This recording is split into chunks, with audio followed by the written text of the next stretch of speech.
Okay, so this is a, a new kind of video that I'm gonna make today.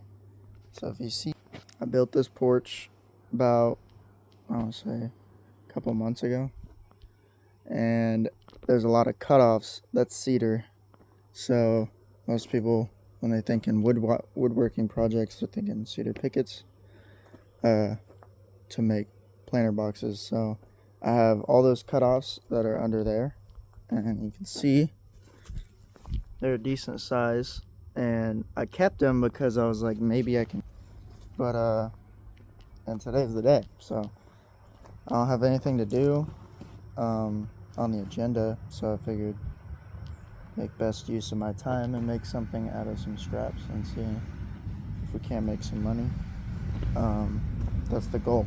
So I went ahead and built this one.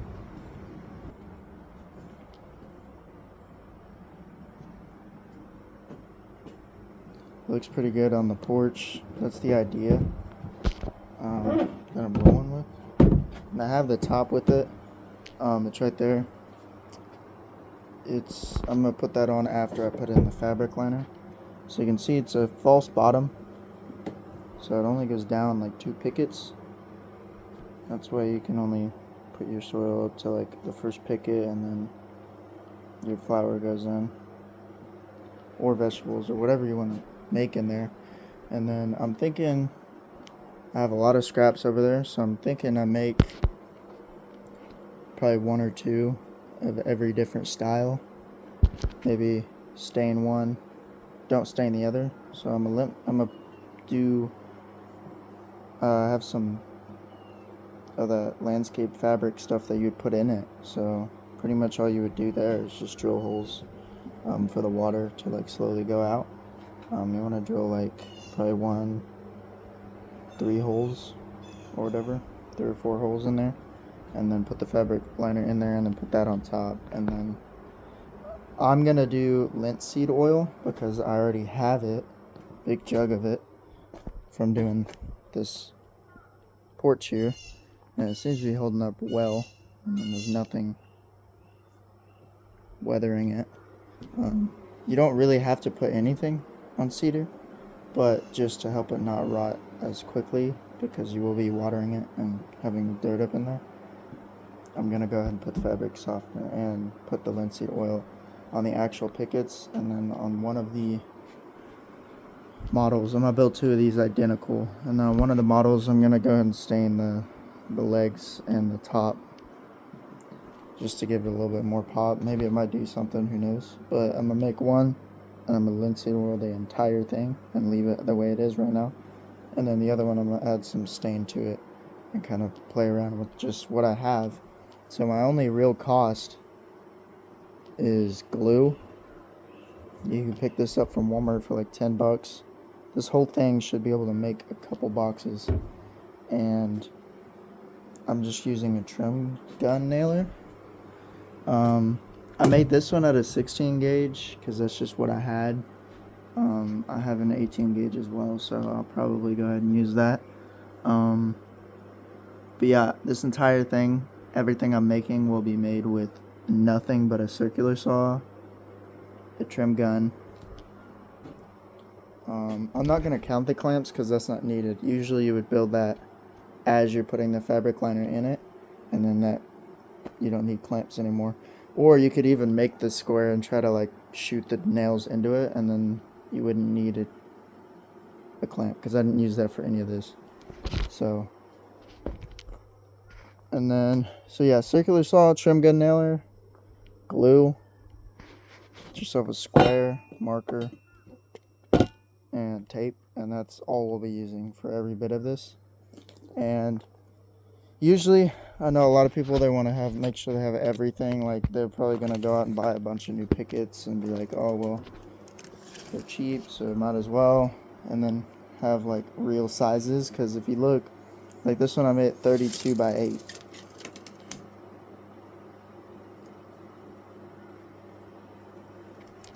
Eight inches. And the interior, I guess, is technically 31 and 31. Because the interior is 8 by 31. That's not a real size, but I made it as long as I could because that's pretty much the only downside to doing this, is that's as long as I can make. So, but that's okay. If somebody wants a longer one, they're gonna say it, and then we can just go buy the pickets and make them to order. So I'm pretty much gonna make everything that I can make and then post them all and then just see what it does. My market is decently, like, what would you say, competitive, I guess. I'm in Northwest Arkansas. There's a bit of people that make planter boxes. I don't know if they're all backed up and sold. We could use that to our advantage if they're on like a delay. Because there's only 2 or 3, and they're not going for that much. But I see these style planter boxes, these are a little bit different. I personally like these better. I don't know. Let me know what you think. That's just something I just randomly thought of in my head. But yeah, I don't have no wood shop yet or any of that crazy stuff. I'm literally gonna build this entire thing on my front porch and on sawhorses. I don't even have a table. So anybody could do this at home. If you have a circular saw and a trim gun nailer, those are probably the only 2 things that not everybody would have. But you could pick up a marker, a square, a tape, and a glue for like less than $50. So then you would just have to worry about getting the circular saw on this. But work with what you have. You could have a jigsaw or whatever you have, any kind of saw. And then, but this is really the only thing that's kind of, I guess, necessary that you would have to go out and buy if you don't already have one. But if you do any kind of work around the house, you'll probably have some type of nailer. A lot of people use pen nailers. Some use 18 gauge. I'm using 16 gauge. It really don't matter. All it is just the thickness of the nail. But like you can see right here, like from an outward view, like if you're just staring at it, nobody's gonna ever like say anything about the nails, the nail holes. So I'll go ahead and show you how I made this one, and then we'll get on to the rest. So the first thing you're going to want to do is, if you have large pickets, just keep in mind that all these numbers are going to be half of what you need technically. Well, less than that, because an 8-foot picket, just go ahead and do the math here, pretty much like a third.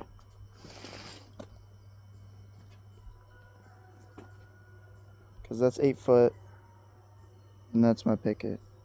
So keep in mind everything, if you're gonna try to build these to this dimension, and you can kind of play with the dimensions on whatever you want, but if you're gonna build these to the dimension that I have, then keep in mind that when you're buying new pickets, you'll only need like a third. So I'll try to do the math and put it on the screen here, how much you would need if you're buying full 8-footers. But essentially all mine are going to be the max that I can get without including these dog ear pieces because they look ugly, is 32. So we're going to make our mark at 32 and then make 10 of these. So you're going to make 10 of these at 32. I have 5 laid out here, and then we'll move on to the next step. Okay, and then once you have those cut, you have 1032s. Then you go over here, you make a bunch of 8s because they're 8 inches wide. So you need 10 of these as well. So what I like to do, 1, 2, 3, 4 is the most that I can get out of this board. And I stack it to where whenever I cut those, make sure they're lined up, cut them 2 at a time, and then you're at 8. It's just maximizing your efficiency. There's obviously several things. Like these planters usually take me about 20-30 minutes. If you are making a bunch, like an assembly line, like let's say you had to make like 20 in a row, you could do that way faster, because what you're going to do is you're going to make all of your 32-inch cuts, all of your 8-inch cuts, and then you're going to assemble them all at the same time. So when you actually break it down, it's going to be like 10 minutes per box. Like you can get almost a third if you're doing a bunch at a time. Now with this, it's a little different because we're straight using scraps. So it's not like I have a table saw, I can roll it all out, make even cuts, all this exact measurements and stuff. We're kind of having to play by the board because some of these are shorter, some of these are longer, because I literally just went with the grain of like these ones are going to be like the ones that are all the same level, and then these ones are a different size. That one over there, a little bit different size because I went to the ground a little bit. So they're all kind of the same, but a little bit different. You're going to have a couple inches off here and there. That's why like 32 is the average. But like I'll line these up just so you could see it. So you can see like the differencing in height here. If you wanted to go exact, you really couldn't. So I just maximized with what I had. And we still have about that much left over. So we're going to go ahead and probably make 2 or 3 more planter boxes, different styles. And then see where it goes from there. But you're going to make 10 8-inch cuts next. I lied. That's the 10 for the sides, 8 inches. The sides here, you're gonna need 6 more for the base, like that. And one of them we'll go ahead and cut later, but I'll actually show you how you can use the cutoffs from this as side supports underneath.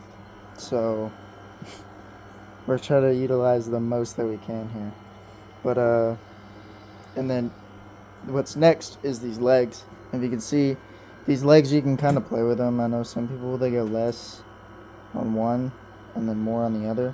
I just straight do 1.5 inches times 2 per side. And then when you build out your wall, you're going to put one piece on here and then the next piece on here, and then they kind of fit together like a puzzle. And that's the idea here. And you want to make sure that whenever you build your wall, you put your side supports in while you're building the wall, not before you put it together, not after, because it's kind of a pain to get in there with your trim gun nail. Once you have all your 32s and your 8s, then you're going to want to come out here. 1.5 inches is what you want for your legs. So you can see 1.5 inches here. Now these cuts I like to rip one at a time. I don't really like stacking. I mean, you can. I'm going to, but I don't really like it that much. I don't have a table. And just in case you're curious, no, I didn't use no straight edge, no nothing. If you get this kind of, it's a black framing square from Johnson. It has these marks here, so I literally just put my marker at 1.5 inches and then ran it all the way down like this. And that's how you get perfect 1.5 inch lines. I mean, those are pretty perfect to me. And then these are going to have one piece that's not 1.5 inches, and we'll use that for the bottom supports for your floor. So go ahead and rip.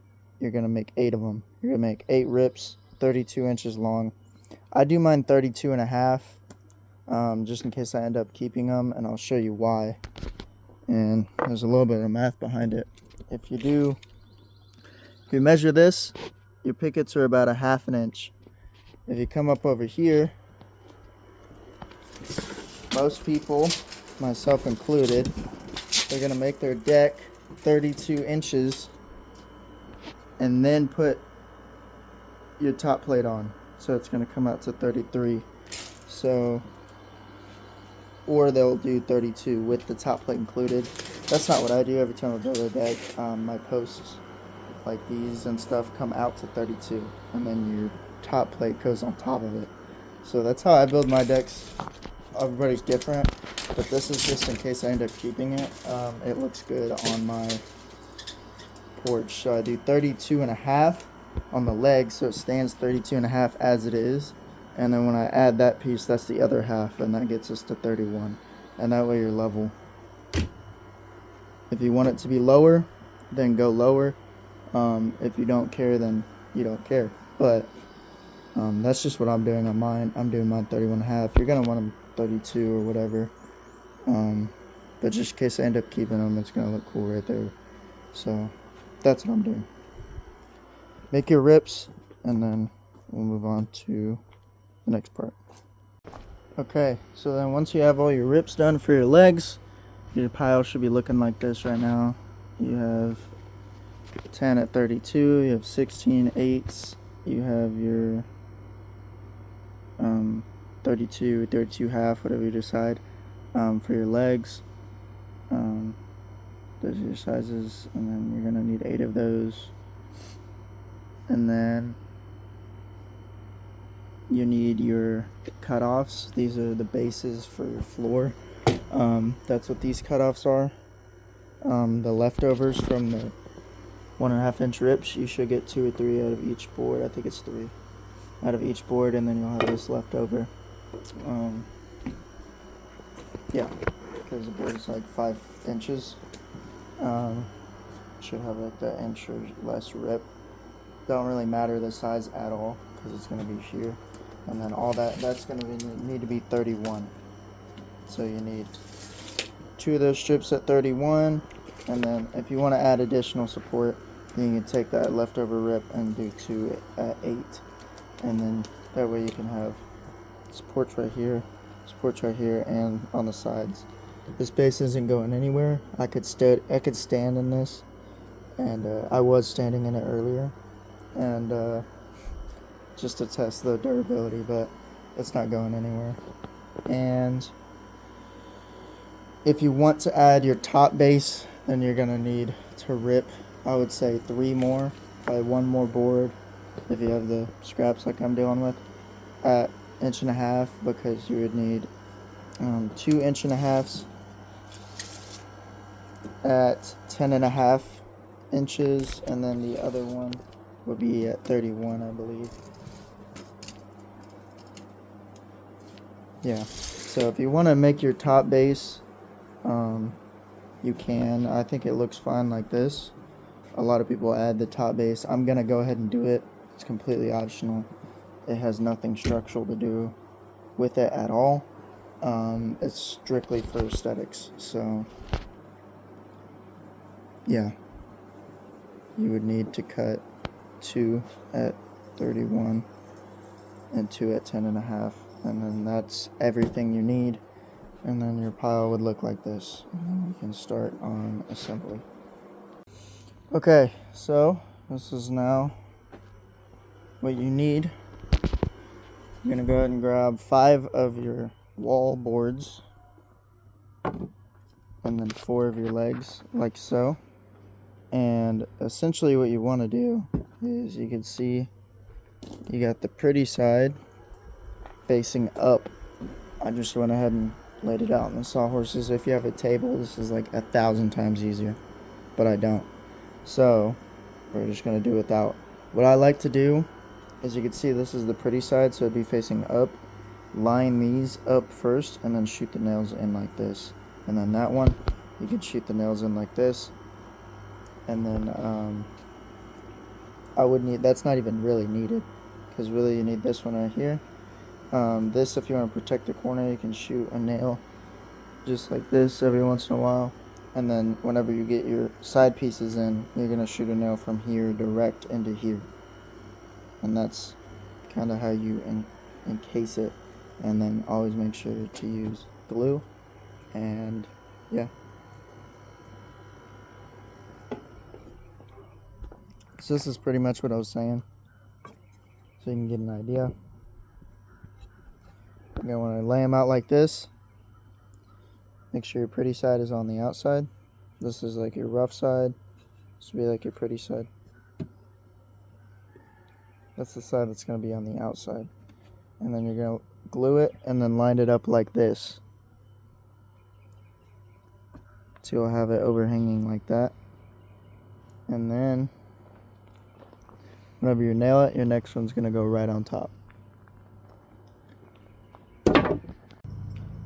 Okay, so once you got your sides assembled, I have one there. You'll see this one here. This is pretty much, I'm not able to record it that well, but this is pretty much what you want it to look like. This is the pretty side. This is going to be your outside. I call it your pretty side.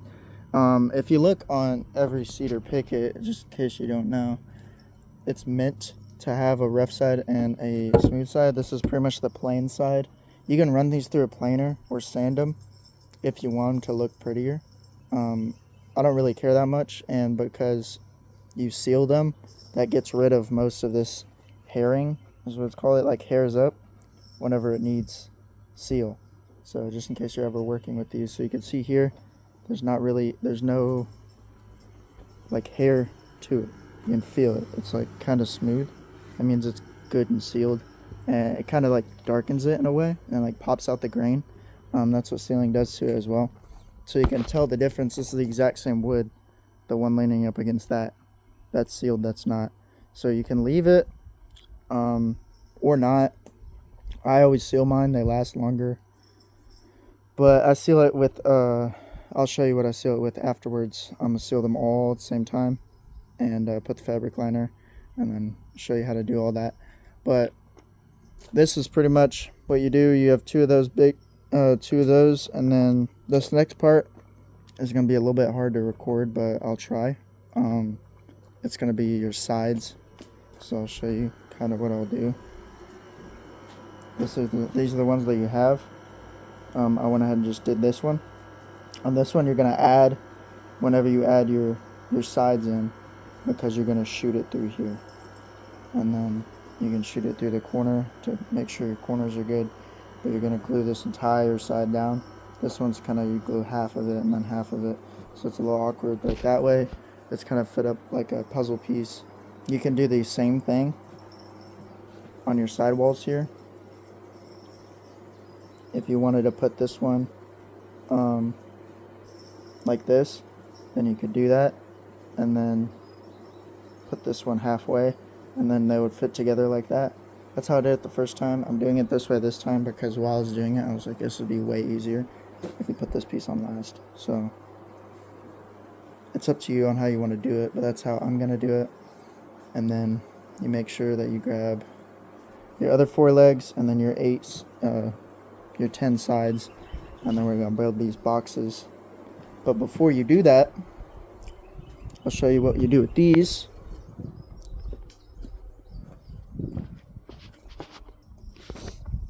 So I flipped it around here. This is going to be the inside of the box here. And this is those cutoffs that I was telling you about earlier from your 1.5 legs. I made this little one, cut it at 31. You're going to want it, because you don't want it that deep, because you have to think about it. If the box is deep, you're going to need like 8 bags of soil to do one thing. And really what we're trying to get here is the height. So most of those, like the 3 bottom pickets, are all... This is super customizable build because this just looks aesthetically pleasing. But if you wanted to, you can remove those, not do those 3, only do the top 2. Add your bottom, and then you could do a shelf here at the bottom, which I might do one of those. But pretty much that's what we're going to do with this one. And then that's how you get your, I call it a false bottom, is because most of that is empty and it's just for looks. This is essentially what we're going to do here is that. So you go 2 down, a little bit more than 2, so you can see 1, 2. You can see the lip of the first one. So I go a little bit down. You can make it even, whatever you want to do. Just make sure it's the same on both sides. So I go down to about right there. And that one, your top one's going to sit. I'm going to measure, obviously, make sure it's completely level. And then go ahead and install this one now. And then whenever you put your box together, you can just slide your bottoms in. And then your trim gun can go inside of it way easier than it could go diagonally or wherever. And this is the best way to, that I've found to fasten it. So put these on both sides, and then we'll get to putting on the side. Okay. So we now have our unit here. You can see it's on the ground. It's good. It doesn't wiggle. It means you got everything nice and level. Now this is what it should look like on the inside. I installed these first. Showed you that. This is the big gate. I installed these first, and then those 8-inch little cutoffs from the 1.5 that I was telling you about, I put those up underneath. So it's like it's not directly right here. So it's kind of supporting this whole thing, just in case this side decides to fail. It's just extra, a little bit of glue and 3 nails. It's just extra support. Why not do it? This should be the only thing of nails that you do see, because what I'm using, the thickness of it, you can't hide it in there. But it doesn't really matter, because your floor is going on top. The reason why we did it long ways was just for the width of the nail can't go through the 1/2 inch and this like inch. So you have about 1.5 inches to go all the way down up in there. So what I do, since you can see the nails, I just kind of hammer it in there and then bend them down. And I actually think that gives a little bit more support as well than like a pin nail. Even though it's just for the glue. That's all the nails really are for. This thing is all held together by essentially glue. The nails are just there so that you don't have to clamp each piece and wait hours, and you can knock it out in 20-30 minutes. That's what the nails are for. You can use pen nailers. I use them sometimes. If I literally had it with me right now, then that's what I would be using, but I don't have to go get it. So I just use 16 gauge trim nail or whatever I have.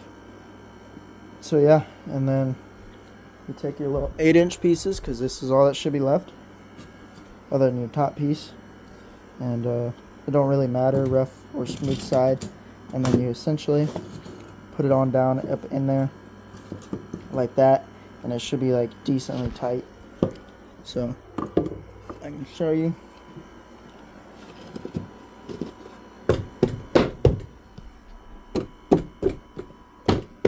There you go. And then 2, 3, 4, 5, 6, and one of your pieces should be cut like this, and you should already have it, because that's how you get your side pieces, or that's what I do. You could use it off one of the regular cutoffs, but I go ahead and pre-cut that, whatever it's gonna be. So you literally just measure your width, which is 32 inches, minus 1/2 inch, because this goes in here, and this goes in here, and that's where it's gonna start, and that gives you 31. And so it's going to pretty much be the same measurement as these sticks that you cut, so 31. And then you just put them side by side. They should be 5 inches piece. So then your last piece is going to be 3 or 4 inches, whatever that comes out to. So, and then that's how you create this. And then I'll show you how we fabric and put the tops on. And then I might stain one, and then on the legs and the top, and then leave one plain, just to see what sells, because who knows. So yeah, that's how you build one of these planter boxes with nothing but a trim nailer and a saw. That's all I used. No fancy workbenches, no shop, no nothing. I literally did it in my yard with 2 sawhorses I bought for 20 bucks. And then if you don't have a front porch, you could do it inside, or I could have done it on the ground. I was just doing it because it's nice and level ground here, and it's outside, but don't really matter where. Most people at least have a garage, but I don't yet. So that is how you build that. So this is a quick one, similar style to those two, but it's going to be a box. So you're going to cut out 20 of these at 16, which means you effectively can get this done with 3 pickets, I think. And then you cut all your legs out, 31.5.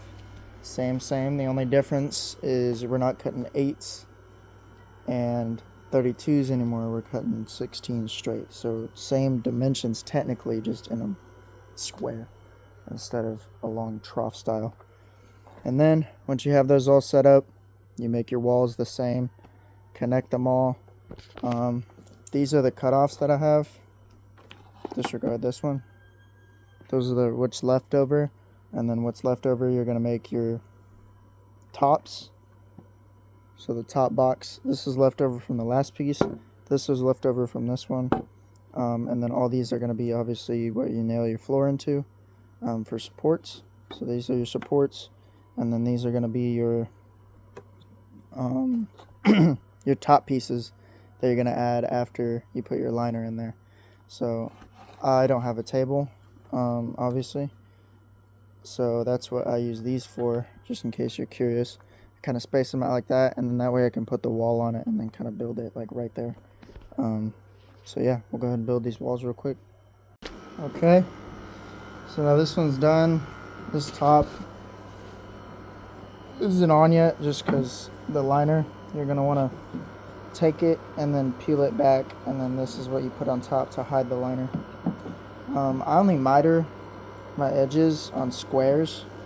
I just do this if it's not a square because I really don't think it makes it look better at all. I don't think anybody really cares. But a square, kind of like a room, if you think about it, like if you square out some trim, you're going to want all your stuff mitered and bevel cut to fit in a square. But if it's like a rectangle, I don't think anybody cares. I personally don't care at all. So we're going to see if it makes a difference. If they don't move, then obviously I could just try to maybe take off the top and then make a bevel cut one and see if that does anything. But I don't think it being bevel cut or not is going to make or break somebody buying it. That's just my honest truth. So right now we have 3 of those. Those are decent sized ones. I'm probably going to make a couple 5 or 6 small ones. We're only about halfway done with our scraps. So I'm thinking about maybe making some, because these are all kind of themed around a deck so far. So I'm going to make a couple more to go with those.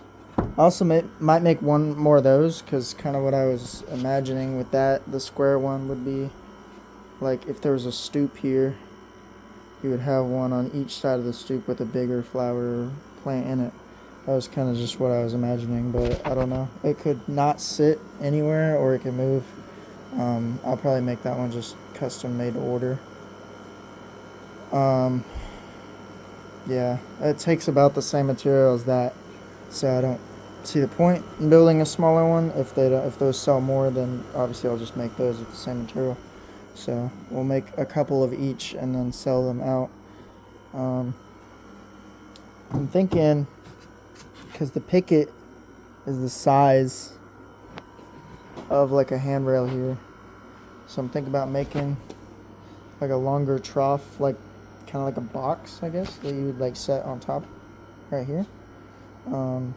Maybe make it, I'll probably just straight make a box, like a big rectangle box. I'm gonna bang one of those out real quick. So if you're following along, it's gonna be 32 3 times.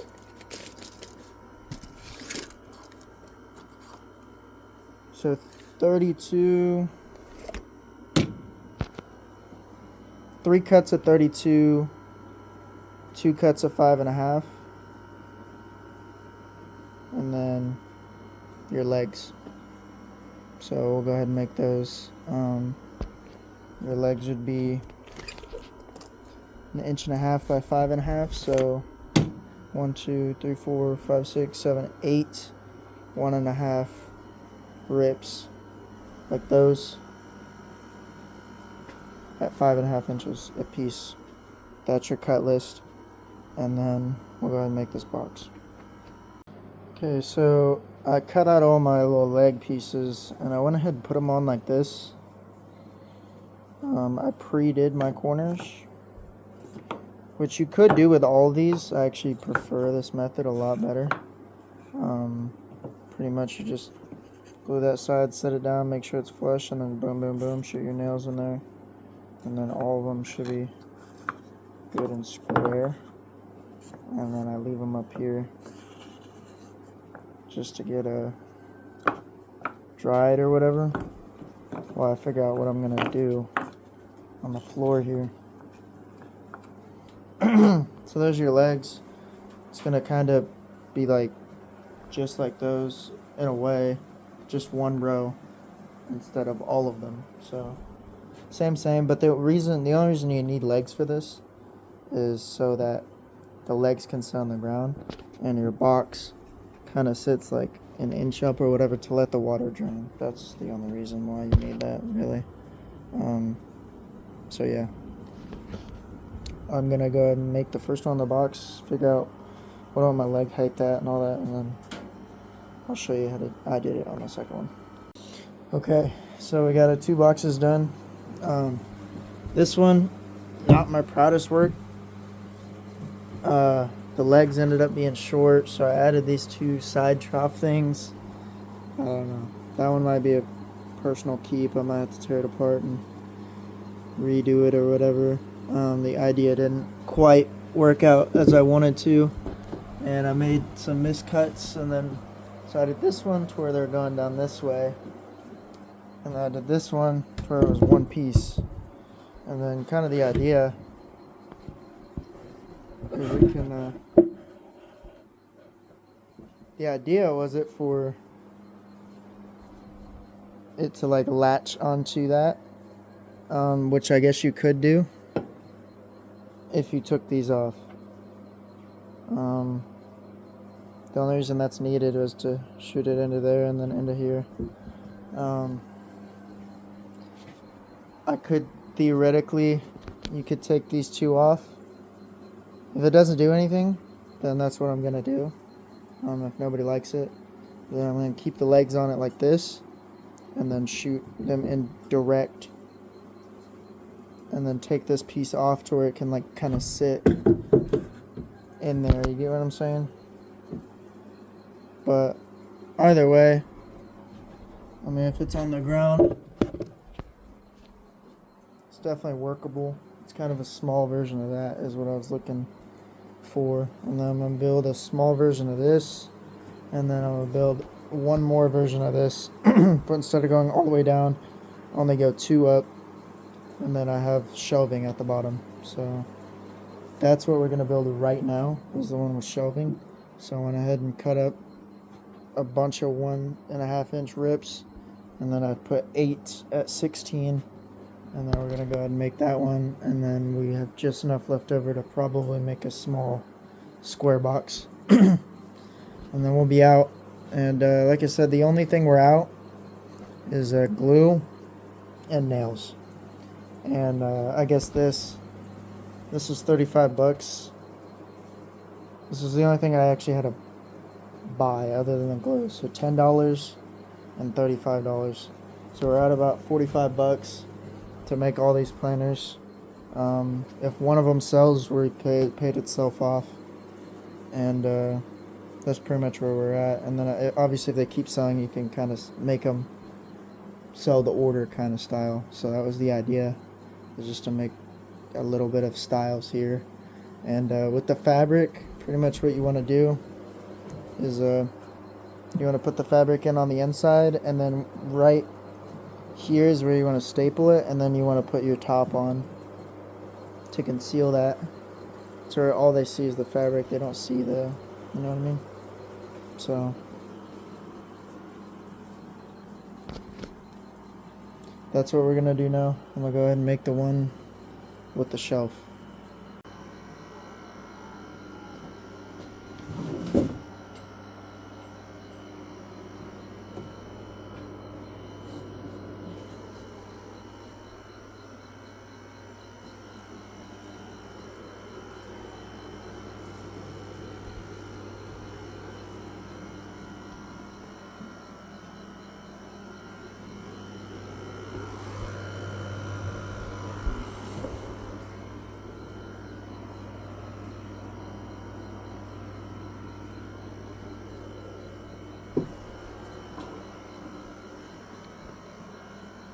So we got all of our boxes right now. We ended up making 2 troughs, a big square, this square with the shelf in it, a trough, and another small trough. This way it has legs, so it can stand like normal, and then it can also go around like that. That was kind of the idea. And then this thing, kind of a similar idea. It can fit on the railing like this, and it has legs, so it can go down like that. I just made that because that was all I could, and then out of that whole stack I made all these, and that's our scraps. It's just pretty much a pile of wood and then some corners that I messed up. So the only like usable piece that's left over after all that is this one, like a 16-inch piece. So not bad at all. We're gonna see if we can make something happen But this is pretty much how you do the fabric. So a lot of roll of fabric. You want to stretch it out to the length that you think you'll need, a little bit over that, and then you staple this first part in, and then you kind of tuck it. Let me tuck it inside like so, and then you want it to be as tight as possible, and then you staple it down, staple at the base here, staple at the top, cut off the excess, and then do the same thing this way. That's how I do it. So go ahead and get this one done, and there you go. It's all in there in the liner, and the first one is ready to go. Just add, this is what I add to mine, some linseed oil. That's it. I'm gonna go ahead and just leave it how it is. If they don't move and nobody's messing with it, then I might stain up like the legs and the rim, try to make it a little bit more preppier just to see. But as of right now, there they are. And there you go. You have 4 bigger liner boxes with the liner in them. And now go ahead and put the sealer, and then they're all done.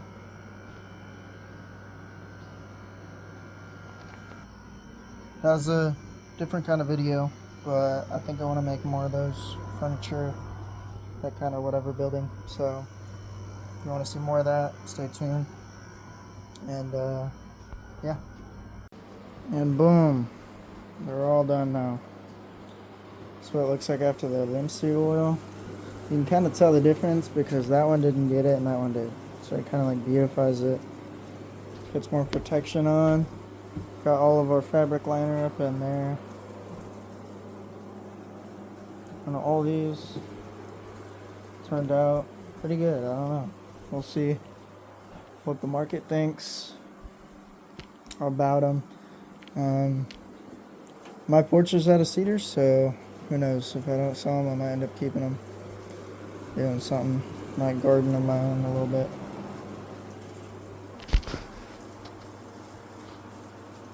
Yep. I feel like if any of them move, I don't think it'll be these two. I don't know. I kind of had an idea for it to like hang on the porch like that. I mean, it's a pretty cool idea, but I don't know if people will like it. But it also has legs to where people can stand it. I don't know how I feel about the small ones. I don't know, I guess, what use for them. But I went ahead and made a small box, see if it does anything. For like one plant, and then this one could fit multiple. That one's like ideally for like 4 flowers, 4 plants, a big plant. This one multiple, probably go to like tomatoes or whatever in there. I don't know. Honestly, I'm interested to see if I do start selling and making a bunch. I'm interested to see if I keep some and like stage them with like plants and soil in them. Maybe that helps them sell better. I don't know.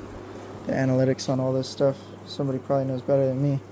But I just had a pile of cedar, so turned it into this in pretty much a day. It was like 2 half days. Now the cool thing is now that you have all the measurements and you made them, if like let's say this one with the shelf were to sell like a lot, then you know exactly what you need now. Everything's made in 1.5 rips, 16-inch long boards. So you effectively would just rip a bunch and then make like a lot, and your time would get cut like into a fourth because of just the sheer amount of that you would need. But I mean, all I used was a square marker, circular saw, and this trim gun here, and some glue. And then I already had the linseed oil left over from whatever I did my porch here. That was out of cedar, and all these are made off the cutoffs. So, and then we're left with that pile that you can just get rid of because it's all scraps. But yeah, not bad. Stay tuned into the next one. Might make some more furniture, do some builds, something like that. So yeah.